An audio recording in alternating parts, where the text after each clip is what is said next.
Our next speaker here is a local representative for the National Party, a young man with the name John McLoughlin.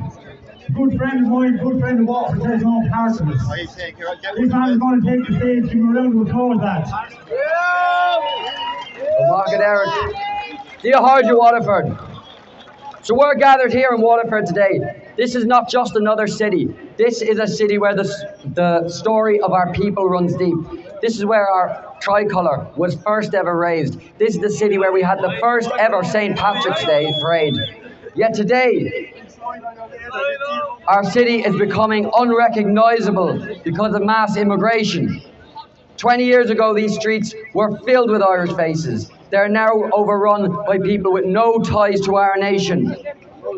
And the onlooking Irish people looking on, asking themselves, what has happened to the place that we used to call our own?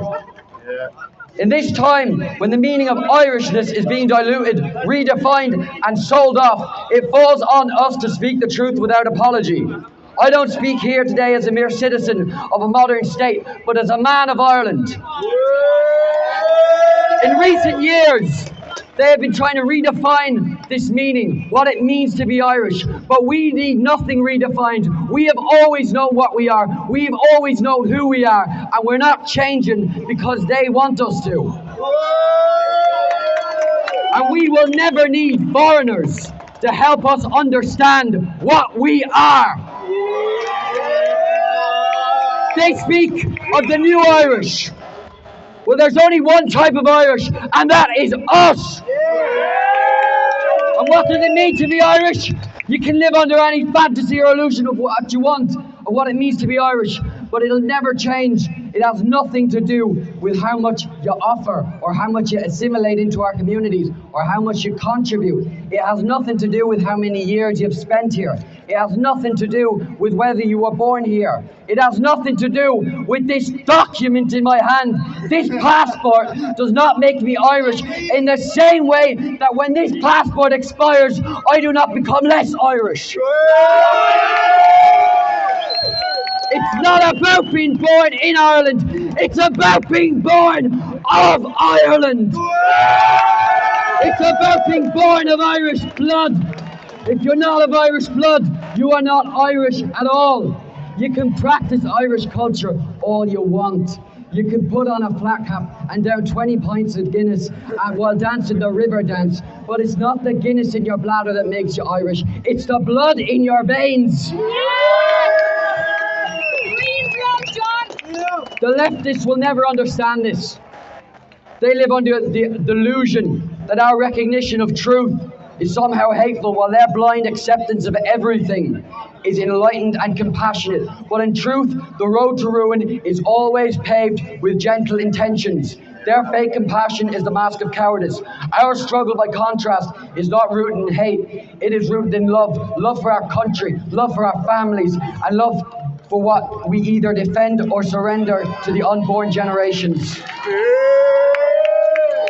When you come out here and you say you're standing against mass immigration, you're not just standing against something, you're standing for something.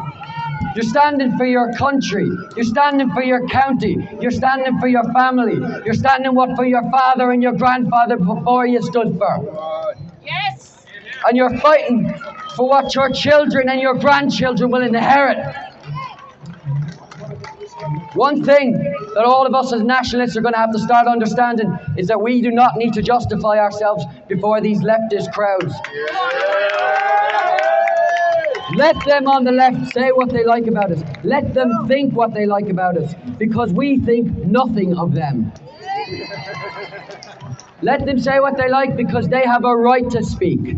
But we on the right have a duty to speak. We have a duty to take back our country. We have a duty to the unborn generations of this land to pass it on to them, just as our fathers passed it on to us.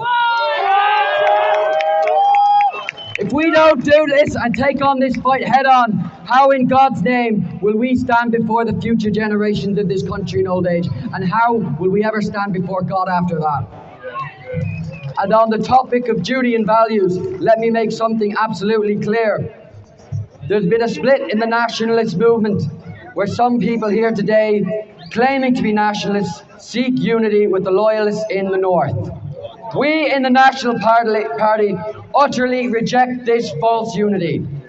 One of the most defining aspects of true nationalism is that you put your nation first.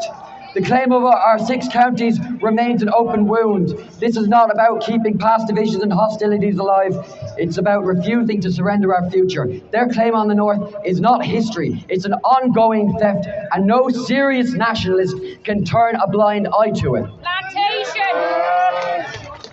If you march beside those who oppose Ireland's sovereignty, don't call yourself a nationalist, because you're merely a traveller in our ranks, guided not by the national vision, but by lesser, perhaps more personal motives.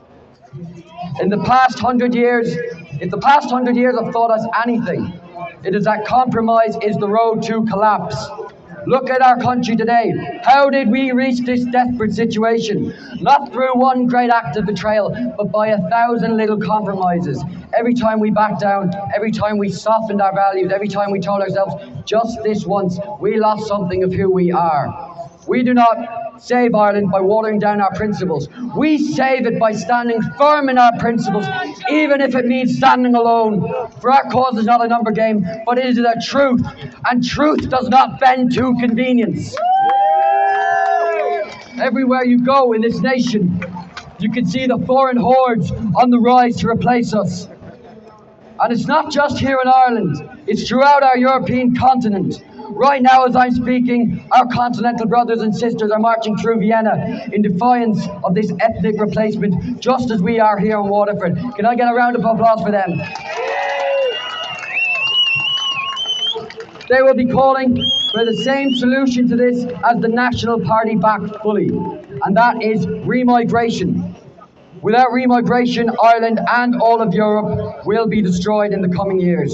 Remigration is the last peaceful solution we have, so we need to take it seriously and push for remigration. Save the nation, remigration. Save the nation, remigration. Save the nation, remigration.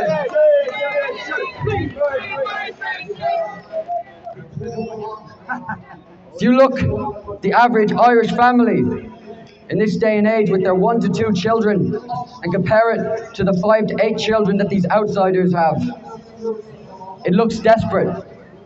But I assure you that they will never replace us, and they will never keep us down, because all that is against us does not compare to what we have within us. We will get through this because our vision is greater than their vision. Our will is stronger than their will.